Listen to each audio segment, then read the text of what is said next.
I'm switching around the segments a little bit with this opening segment. We're going to talk about NBA Finals Game 5 as we look at all of what's happening in the FIFA World Cup in the next two segments. So the Spurs 2 days ago were 12 minutes away from tying the NBA Finals, and instead they blew a 29-point lead to the Knicks as they stole Game 4. And now New York heads home, heads away, one win away from ending a 53-year championship drought. The question isn't whether the Knicks have momentum. I think the question is whether San Antonio can mentally recover from what happened, as it was probably one of the most devastating losses in all of sports history on Wednesday.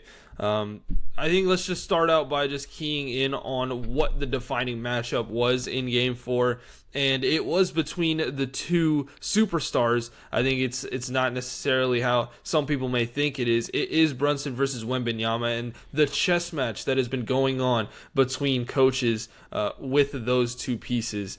It's interesting because this became the defining matchup of Game 4. The Knicks repeatedly used Wembanyama's defender as Brunson's screener, so Wemby could get onto Brunson. Through games 1 and 3, this wasn't working, and in Game 4, it completely changed the series, as in the fourth quarter, they were able to find a lot of success with that scenario. The Knicks scored just 0.73 points per possession when attacking Wemby in ball screens in games 1 through 3. They scored 34 points on 23 possessions in that same role. And I think why it worked is because Brunson can beat Wemby off of screens, off the dribble, I should say. They really forced help defenders to rotate, and it created open corner threes for guys like OG Anunoby, who was hitting stuff all night long.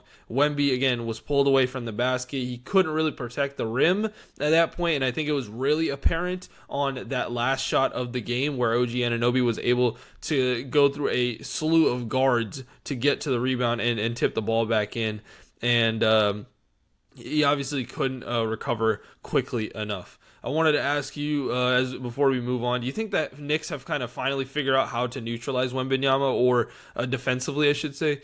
Or do you think that the Spurs will make adjustments in Game 5 to kind of, alleviate whatever pressure was happening? Because at the end of the day, it was working in Games 1 and 3 for the Spurs. Yeah, I think like any team, I think the Spurs are always gonna come back. They're gonna just game plan again and have something new to throw at New York. But I think Yeah. New York did find the way of stopping Wemby with getting him off the dribble with Brunson. Yeah, and I think that with this specific game, because they were forced to shoot a lot more, because they were down so much, it really did help them.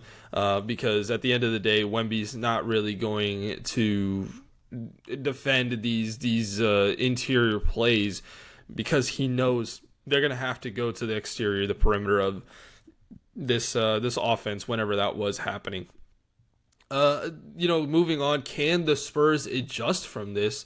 The Spurs spent all game trying to avoid the Wemby switch onto Brunson. They used the pre-switches, which I think really messed up the defensive momentum when it comes to leaving those three-point shooters open. They really did send help defenders. They rotated weak side, and it didn't really help all that much. So Mitch Johnson's going to have to decide, is he going to go with option A, which is keep protecting Wemby from Brunson, or is it going to be option B, which is let Wemby guard Brunson one-on-one? Now, that presents positives and negatives. I think in terms of the jump shooting department and also the driving department, Jalen Brunson's not going to be able to go anywhere on Wemby. But I think it also leaves other shooters open when there is opportunity off of a screen. But that doesn't go against saying that Brunson can't shoot. He obviously shot a big three to cut the lead to 1 in that fourth quarter over Victor Wembanyama. So this is going to be a big key for Game 5. Where are they going to go in terms of the defense? The Spurs, I think, spent 3 games trying to solve Jalen Brunson, and to an effect, I think it was okay. But Brunson really did solve them in Game 4. And another guy that I thought really had a huge game in Game 4 was OG Anunoby.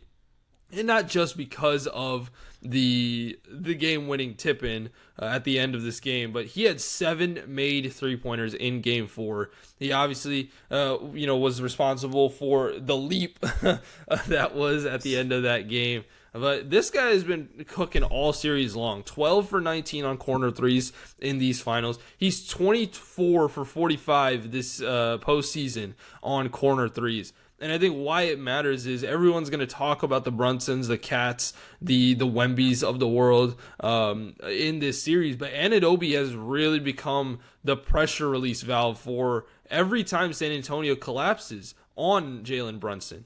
And to me, I don't know if this is a little bit of a hot take. I don't know where you would agree with this. But I think that he should be finals MVP if they finish off the Spurs in game 5. And it's not just because of the big play. He has the biggest play of this entire series, but the efficiency in which he is shooting the ball. Sure, he has less points than Brunson, but he's way ahead of Jalen Brunson in terms of efficiency of shooting. I think he's only 23 points behind Brunson on much better shooting. So I think to ask, you think OG Anunoby is the biggest factor that is left in this series? I really do think so. I've been saying this from the beginning that I think that the Spurs have game planned too much on defending Brunson that they've completely forgotten about OG. And that's starting to hurt them now, especially, with this last game. We saw that a lot more. And I just want to give a quick shout out to Jose Alvarado because I think he was a key piece to them winning that game as well. That he had probably his best game ever. But just, I think his efficiency that game too is what really standed out to me for them winning that game. Yeah, and I think the Spurs at this point, they have to recover mentally, right? They led by 29 points. They controlled most of game 4. They really had multiple chances to close, and they lost on a last-second tip-in, and so I think that's kind of unfortunate. Obviously, one of the worst days as a Spurs fan for me personally, and I've gone through the Ray Allen three-pointer shot happening in 2013 or I forgot whatever year that was, but this wasn't just a loss. This may have become the defining moment of this series. And obviously the question is going to be, how does San Antonio respond? Does this collapse break them or does it motivate them? And I think game 5 probably will be less about basketball and more about belief. Now, I think one of the biggest storylines heading into this, which I've read this morning, is I think about 50% of tickets bought for this game are from the New York, New Jersey area. And so I think that the Game 5 crowd is going to be very much even because the Knicks can close it out in San Antonio versus a pro Spurs crowd like you saw in Game 1. And even to an extent in Game 2, I know there was a decent amount of Knicks fans in the crowd in Games 1 and 2, but I think it's going to be totally different when it comes to Frostbank Center in in Game 5. Another storyline I want to talk about is, can Wembanyama deliver a legacy-defining performance? He's facing elimination. The season's on the line, and I think he really does need to answer to Jalen Brunson in this next game. Not saying he's having a bad series. I actually think he's having a pretty good series, all in all. But sometimes it just requires your star player to go out there and just make buckets on end. Be aggressive, be selfish with the ball, because I think the ball getting shot out of Victor Wembanyama's hands is much better than some of these other players, especially Keldon Johnson in the back half of these games. I think also, can Brunson close the deal? He's been the best closer in this entire playoff series, and he has a chance now to deliver New York one of their biggest basketball moments in decades, and in my opinion probably of all time, with what the surrounding parts of this team are, right? And Jalen Brunson can propel himself. A lot of people are saying that he could become the greatest New York Knick of all time, and I think that's a very interesting argument to be had, especially if he is able to finish off this series.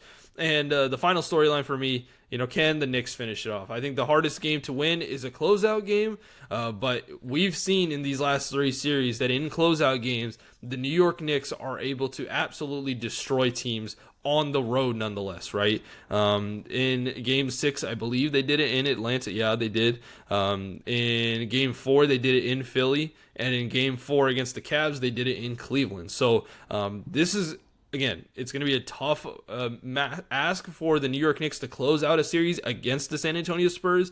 But I also think there has been a precedent set by this team that they can really show a big when it matters, and in terms of closing out a series in the first opportunity they get. Are there any other storylines you're looking for, Daniel, for this game? There's not really any storylines. I think I'm looking out for the same thing you're watching. I think my biggest thing is just I want to see how these two with Wemby and Brunson, just how they perform against each other. Whether game 5 is their last game, or if they go to a 6, and no pun intended, a 6 or a 7. But just in general, I like the way they've matched up all series, and so if we could get a couple more games of this, would be nice. But having the Knicks and just what this run has been for them, I wouldn't be surprised if 5 was the last game. Yeah, I think that besides the Spurs fandom in me, I think that this series has been a really good playoff series. 3 of these games have been absolute barn burners. I mean, I would say all 4 of these games have been absolute barn burners, and there have been moments where the Spurs could go up 3-1. There's moments where the Knicks could have swept the Spurs and won in game 4. And so all of these games coming down to the line, besides the Spurs fandom aspect of it, I also think I want to be a little bit selfish in the fact that I really do want to just still see this series continue and see more good basketball for a couple more games, whether that ends in game 7 or game 6 or even in game 5. I would like it to end a little bit later because I do want to see Wemby perform in that pressure situation more than one time in these NBA finals. Question for you guys, question for the fans. Comment down below. Do you think this series ends Saturday, or do you think that this series gets extended to Game 6 or even Game 7? Can Victor Wembanyama and the San Antonio Spurs complete the second 3-1 comeback in NBA Finals history?